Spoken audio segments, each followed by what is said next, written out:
Forge of Hamilton have finally got the better of CF Montreal as a first half explosion of goals. Daniel Parra, Kwasi Poku give them the edge on aggregate. They not only win the match in leg 2, but they win the tie and are off to the semifinals of the TELUS Canadian Championship. This is Forge Daily with Mackenzie Barwell on the Forge Audio Network. What's up, Forge fans? Welcome to this episode of Forge Daily. Today's date is May 23rd, 2024. I'm your host, Mackenzie Barwell, and it is a good day to be a Forge fan. Yesterday, Forge taking down MLS side CF Montreal for the first time in club history. If you were able to stay up and watch past the rain delay, good for you, kudos. But if you weren't, no worries. Shortly, I'll be joined by Steve Milton to break down everything that happened against Montreal yesterday. But first, let's go back to some post-game reactions because this result was massive, not only for the club, but the CPL and the league as a whole. So here's what Coach Bobby had to say after the game at the press conference. To be honest, I say we've got excellent players in our squad. We prepare well, and then it comes down to execution. You know, that's always the toughest thing in battle because everyone is prepared in a way to do things. And I think in that first half, our guys came out and did it perfectly as we had drawn it up and a little bit better. Beyond that, we're playing CF Montreal that maybe they're in a tough spot lately with their games, but they're a quality team. So, you know, it's always going to be a challenge. And, yeah, a few of them have gotten away from us in the past, especially here. So it's great to get this result. But for us, most importantly, we're a club that always tries to create some tradition. We're a club that's 6 years old. We think big all the time as a club, and to be able to do that, one thing that we don't have is this trophy. So that's how you look at it. And it's a tough road to get there. We know what happens or what you need to go through each round, and our next round becomes tougher. But you have to think big, and if you think big, your players think big, and we get good results like we did over these two games. This wasn't one game; it was two games, I think, of our team playing good football back in Hamilton and here, and now we move on. If we think big, the players think big. I really like what Coach Bobby had to say at this press conference, especially when referring to leg 1 of the quarterfinal round, because they brought a lot of quality to that matchup as well, and it should not be forgotten. Now, we also know that Coach Bobby not necessarily wanted to show too much emotion, whether it's a win or a loss. So let's go back to when that final whistle blew, because Corey, one of our videographers, he got some really great footage. So have a look or have a listen at this. Hey, fantastic game, man. Cool. Big doves, big doves. That's how we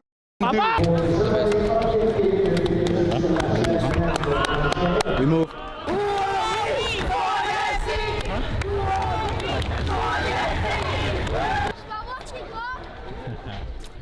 Definitely a lot more excitement and raw emotion with that footage. It's a moment this club will never forget. Now let's get into my conversation with Milty. He and I chatted earlier this morning after a very long game last night. Here we go. One of my favorite Mac and Milty episodes coming up. I can already feel it. Milty, you just said this is a huge moment in Forge FC history. Finally taking down CF Montreal, now moving on to the semifinal of the Canadian Championship. What were your initial thoughts after that final whistle blew yesterday? I was wishing briefly that I weren't an objective journalist. I was wishing briefly that I could be a longtime Forge supporter, say Barton Street Battalion. I'd still be up if I was one of those people. I'd still be up. I wouldn't have gone to bed yet. That was one of the most outstanding things I've ever seen. And I think our friend Charlie O'Connor Clark at canpale.ca had a wonderful way of describing that win, and it was lion-hearted. And two different halves completely. Completely. Every single aspect of both halves were different from each other. And Forge managed to, as much as it looked like they lost that second half, they didn't. Well, I guess they did. But they gave up the one goal. But really, this was a tremendous thing. And they still have a couple of more. They're not going to rest on their laurels here, I would think, after that victory over Montreal. And yes, it was over a depleted Montreal team, but we can talk a little bit more in detail about how that they're a little less depleted than it looks on paper. Yeah, So. no, totally. That's a great point. So many different things went on during this match, and it's so true that the first 45 versus the second 45 are just two completely different matchups. And I want to talk about that rain delay eventually, because holy moly am I tired Sure. right now. I'm not going to lie. I stuck it Yeah. out. I tried. Did you have a little nap in between? I mean, you couldn't even have a nap because you didn't know how long it was going to be. No, so this is what happened. I was at a friend's house watching it, and it kept getting pushed back. I think around 10 p.m. I said, I'm going to go home. I'm going to get ready for bed and then watch the rest so that we could film in the morning. Luckily, I made it through. All right. It was. I thought the game plan was fantastic, and I think we wanted to start off by talking about the lineup that they had there, and Forge. You know, they had a lot less at their disposal than it looked like. I mean, up front, it was very clear that they didn't really have a true striker available, and even Jordan Hamilton, he was on the bench, and I was actually very surprised that he was able to come in, having watched him practice the last little bit, and you could see it. You could see it a little bit. He couldn't quite break like he normally did, but they needed his poise in there, but starting with putting Kwasi Poku at the top was. I know things are in hindsight. I mean, hindsight is 2020. It was a brilliant move, an absolutely brilliant move, and we're starting to learn an awful lot about this kid and how damn good he is. Right? He does a lot of things well, and that's what they needed in that situation. And he's a strong straight line runner, and that was the point. You wanted to stretch. You knew that on the back left side of that defense, they saw it last time, and they couldn't. I mean, they should have had more than one goal last time last 2 weeks ago in Hamilton, and because they probed that left side, and TFC played against Montreal on the weekend and just murdered them on that back left side, and that's what Bobby saw on the films, and he went at it again, and it was really well thought out. Really well thought out. Interesting to make that connection there, Milty. Yeah, that makes sense. Yeah. Well, Kwasi, I'd be lying if I said when I saw that starting 11, I didn't raise an eyebrow seeing him in an untraditional position like that. He even admitted during his post-game interview, I haven't played striker since my youth days, but you have to wonder what the conversation was like between him and Coach Bobby pregame or even days before, asking him, hey, this is what I need you to do, because you're right. The attacking depth for Forge right now isn't there between the injuries and the two missing players. And they used Kone, in the Vancouver game, and he was fine, but and I kind of expected maybe to see him later in the game just to stretch the field with his legs a little bit. He's damn fast, right? Totally. And Montreal really had left that back. I mean, they had to play so high on it, but it was again like a brilliant move, and it. I thought when I saw it, just like you, they don't have a real striker going on here. He'll occupy space in the middle, but that it really is going to have to come from the guys outside, like probably, with Benny and say Daniel rushing up, Parra rushing up, and maybe working that one side together, and the right side. And I thought then they'd have to come off the right side with Borges and Dav, probably Chouanier. Yeah, and Gab and Chouanier, and Montreal thought that too. That's exactly what Montreal thought, and that's why I think it. Borges struggled a little bit, I thought, because he was so did. I mean, Chouanier not as much, but I thought Tristan did a little bit. I think he felt maybe that he felt the same thing, that it was up to him a little bit more to get something there. I don't know. I'm not inside his head, but that's what Montreal did, and they got pulled away from a little bit from the middle, and again, it wasn't diversionary on purpose, but it was there. Yeah. Right? Well, no, you're right actually, and that's one of the things that I noticed too in the first half, especially that Borges has set such a high standard for himself thus far in the season that when he's off just a little bit, I think it's extra noticeable. But to your point, when I saw Kwasi in the 9, I was surprised, and this is why Coach Bobby does it, because he surprises everybody. I'm sure I wasn't the only one. Oh, I was at practice the other day. I didn't see it. Exactly. I didn't know. I didn't see it. Yeah. You would have thought if they're in that position, maybe they go with two, maybe like a false nine or two strikers, maybe more central for Dav and Benny.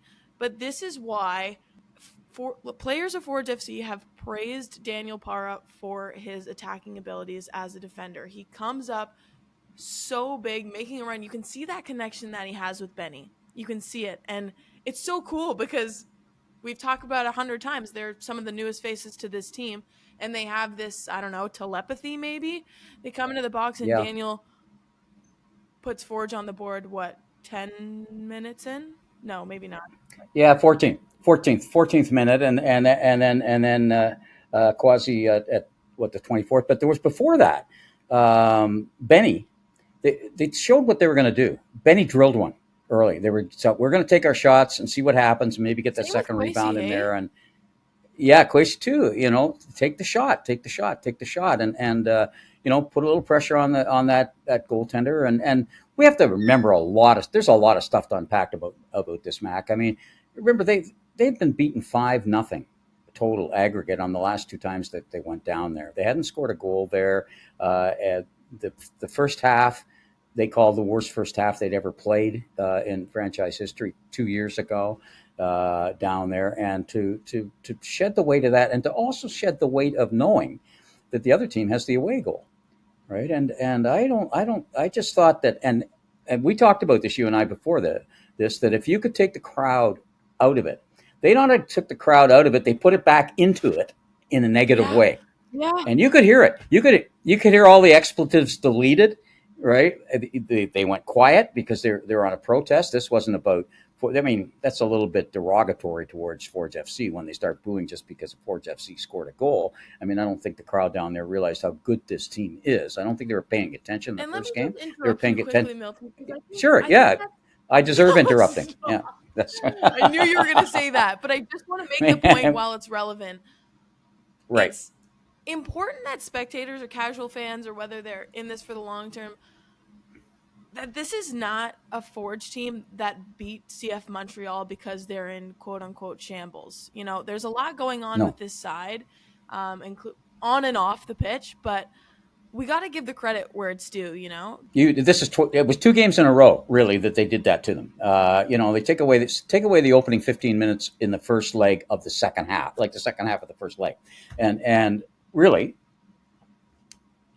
I thought they controlled it. They were, I thought, unfortunate to come out of there with a 1-1 draw.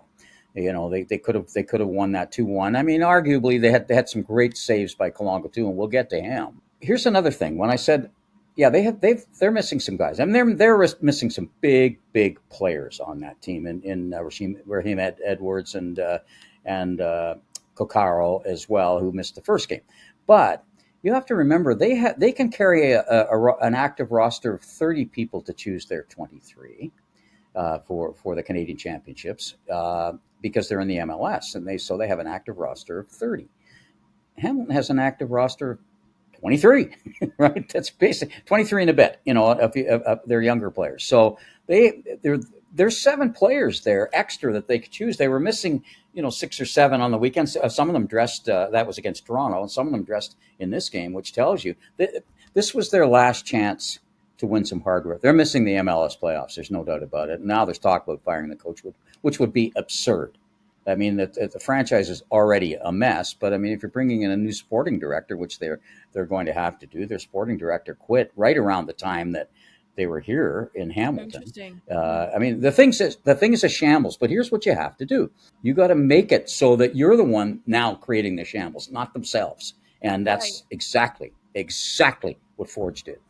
In both games, they did that. They said, yeah, you got your own problems, but we're one of them. Exactly. Yes. Very well Right. said. Very well said, Milty. So- And I think specifically in the first 45 minutes, you saw how in control, and, you mentioned them being down 5-0 on aggregate at Stade Saputo, putting aside their 1-1 draw in the first leg and an away goal for Montreal, coming out with that kind of composure. And then there's this, 2-hour rain delay? What are your thoughts on that? What the heck do you even do in that Well, situation? a couple, as we said, it changed everything, but you don't know how it's going to change it. First of all, I thought the TV people on One Soccer, when they got a chance to come on there, in discuss the rain delay, led by Andy Petrillo, but also with Wheels Gareth Wheeler and Jordan? I forget the player's name, Jordan. Jordan. Yeah, and they were They were excellent really great. They in were in, entertaining. in analyzing. They were very entertaining, but they also touched a lot of the spots. Like, how do you don't know how long it's going to be, first of all, right? So you don't know what to eat, how long is it going to be? Do I take a Do I nap? I mean, stretch? that's Yeah, I where, remember when Andy said that. yeah, Yeah.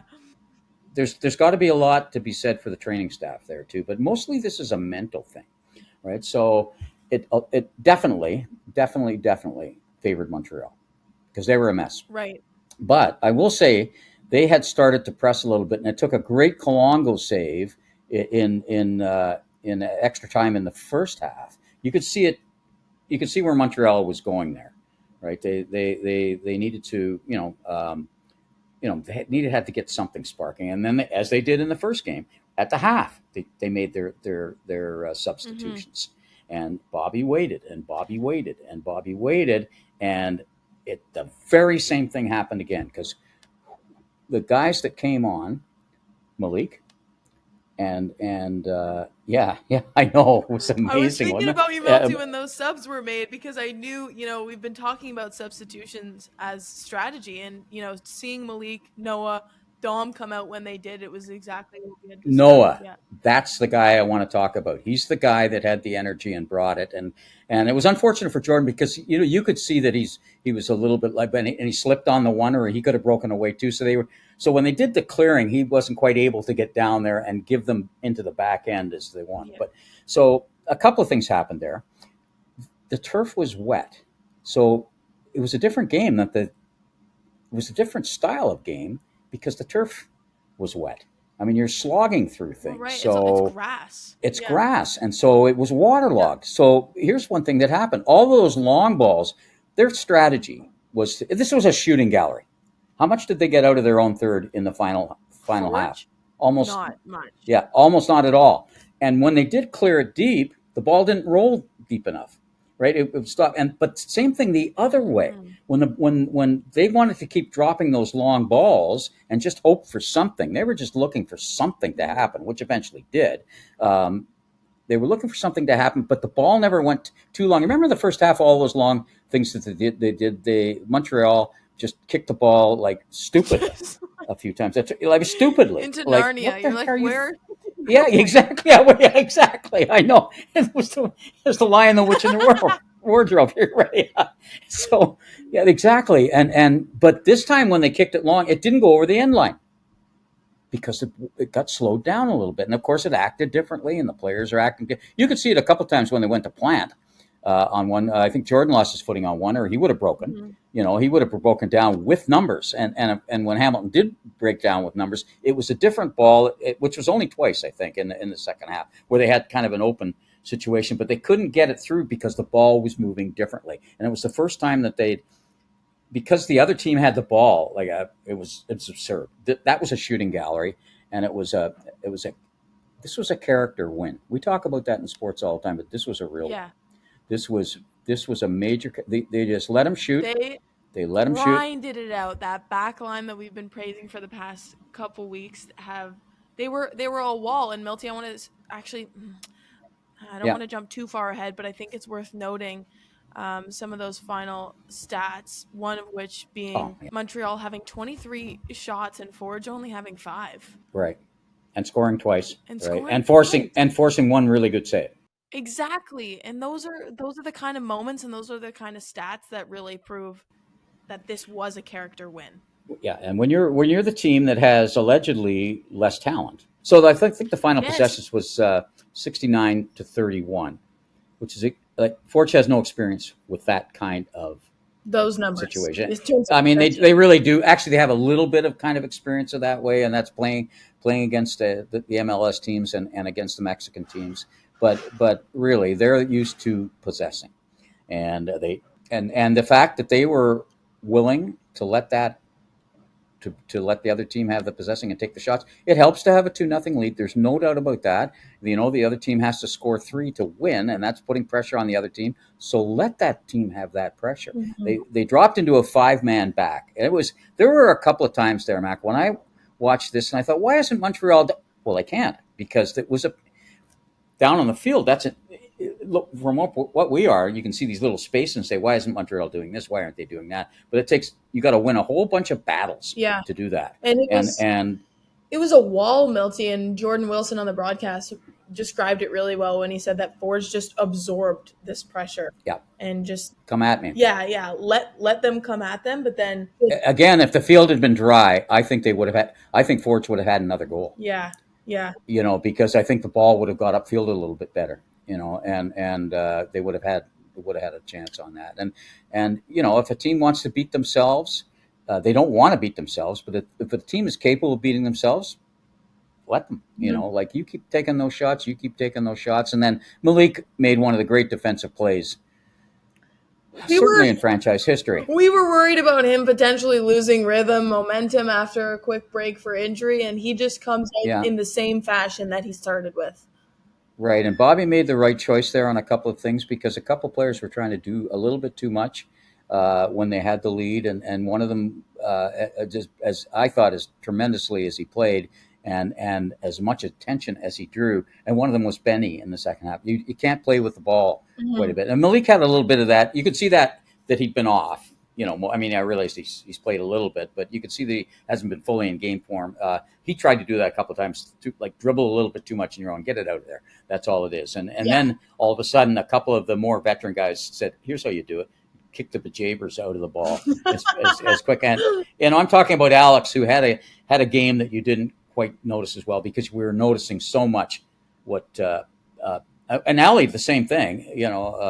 He did the same thing in the middle too. You kind of underrate them because of what Daniel Parra did. Mm-hmm. I mean, that man, he might be the best player in the CPL right now.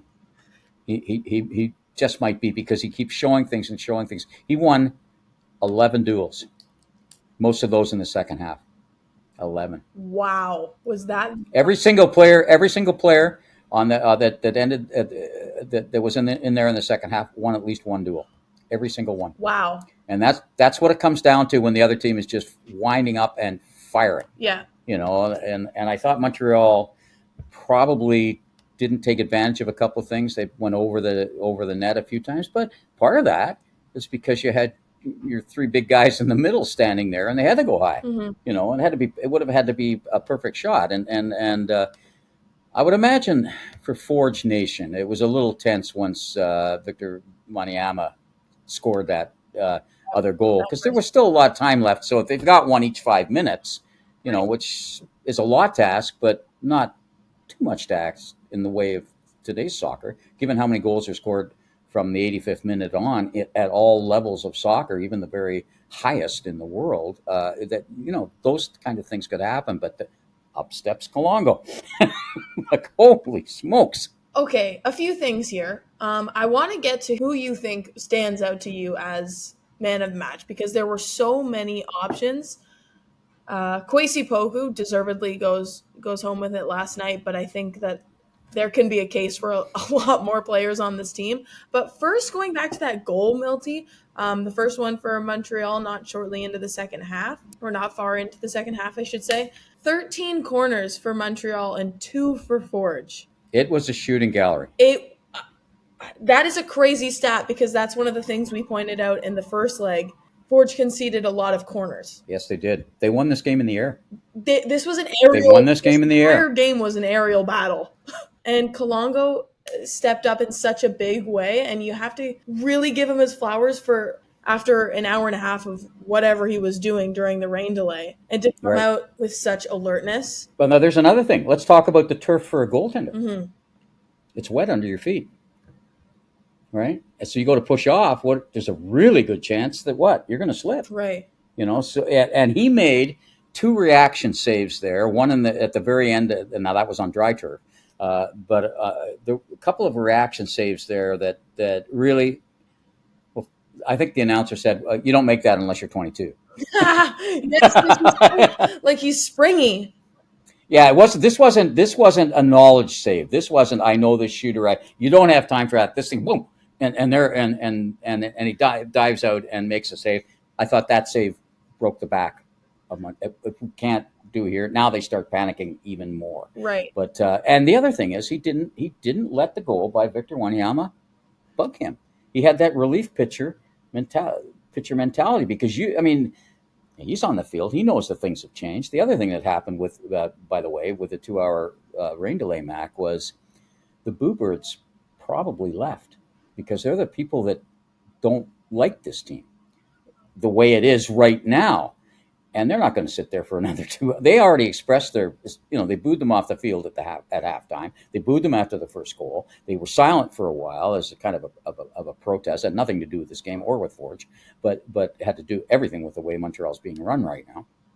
But they left, so it was only the supporters that were there. It wasn't like there weren't a lot there, but I thought that favored Montreal a little bit too. Is that the people who were on their case took off. Said bye-bye. That's what it looked like to me. Yeah, and then they get the early goal, and then that really pushed people. You could feel it. Yeah. You could feel it, and yet they didn't. The crowd, you're right. The it. crowd was, from what I could tell and from what I heard over the broadcast, the crowd became a little bit more.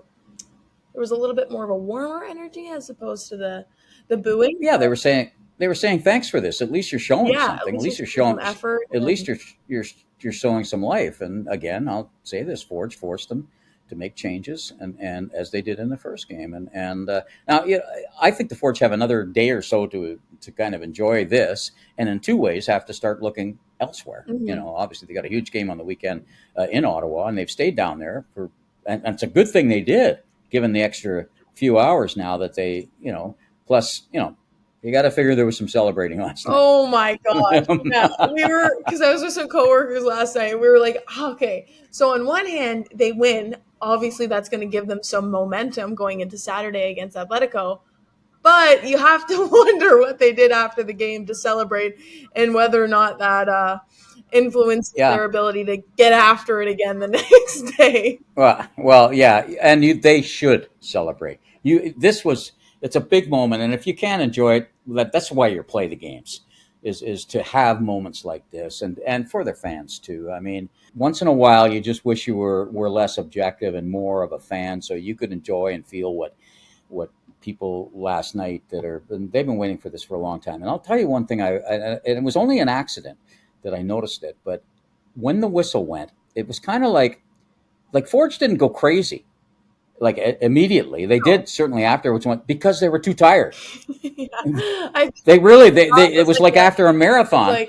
But I watched Kyle Becker happened to be right in the center of the screen when the whistle went, and said, "Okay, there's your go. You had your head shot at Montreal. You didn't do it. Blowing the whistle. It's over. It's 93 minutes. Bang." And Kyle. He was the first guy and he could hardly get his arms above his head, but because that spoke volumes about it. I mean, remembering him being the spiritual leader and leader in so many different ways, physical leader, technical leader, all of those things.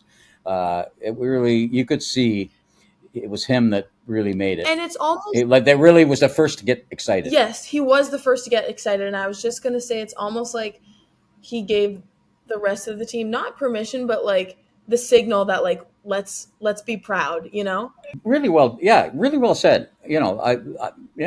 Exactly. Because Jensen did the exact. He looked over to Kyle, saw his arms up, did the same thing, and then you could kind of see everyone start hugging and look at what we just did. Well, there's a bit of shock factor there because, I mean, remembering that okay, when did it start? When did they knew they won? Probably in the 90th minute, 91st. There was a big clear. Yeah, the big clear. And by that time, whether or not Montreal, by some miracle, scored 1 goal, it wasn't going to change.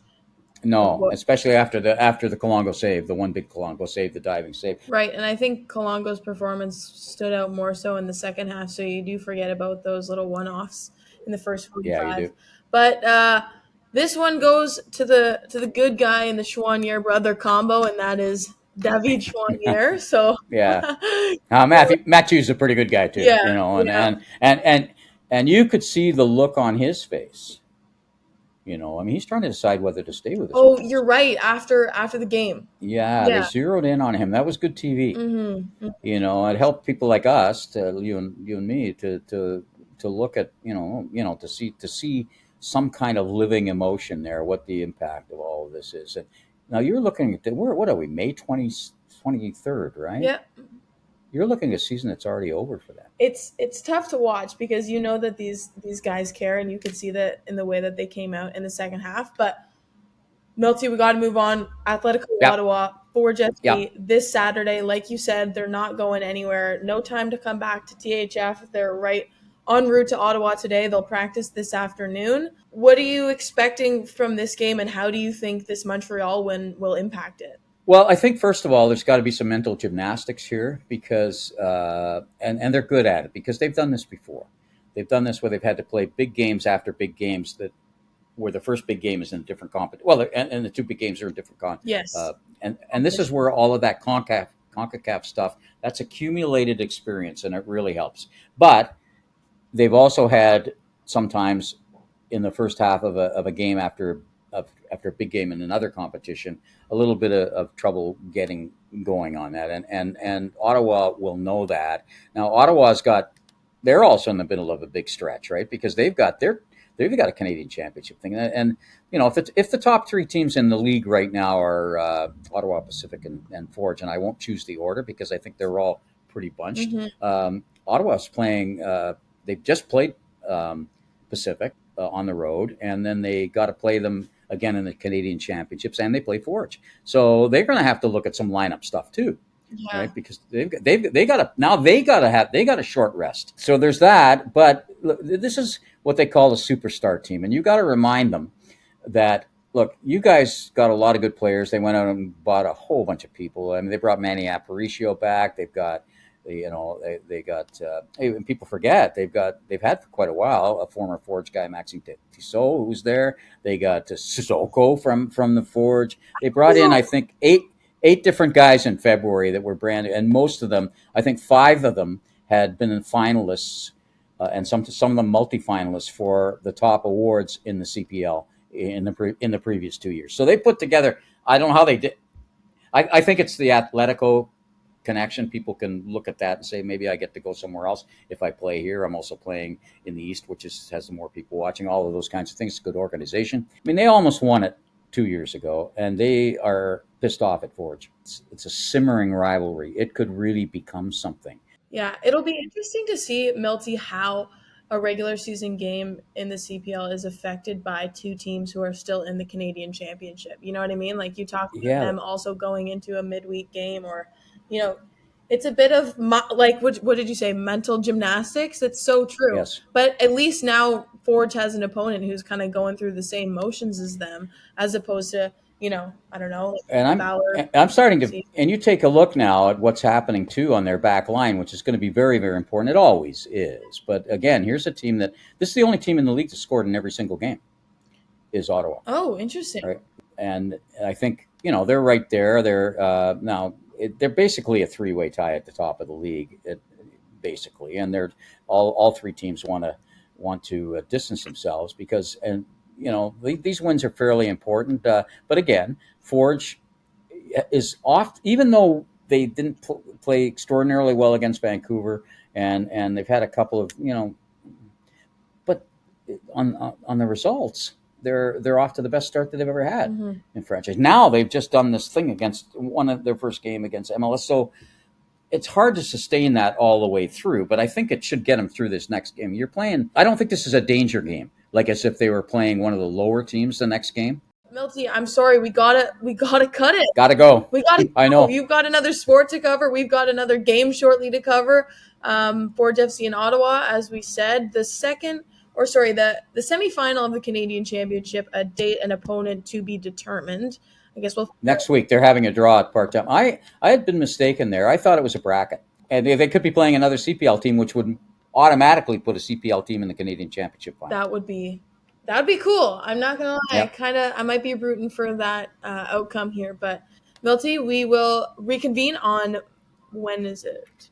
Monday. Well, please say, yeah, on Monday. Yeah. Okay. Okay, look forward to it, Milty. Thanks again for your time Okay, and Mac. your expertise.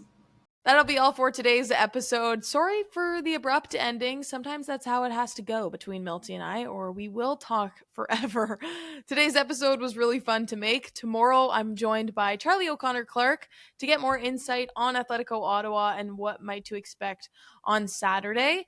He, of course, has so much insight on literally every team around this league, so it's going to be a good one. Thank you for listening to today's episode, and more to come on the Audio Network soon. This has been Forge Daily with Mackenzie Barwell. If you like what you heard, please like, follow, subscribe, comment, and share.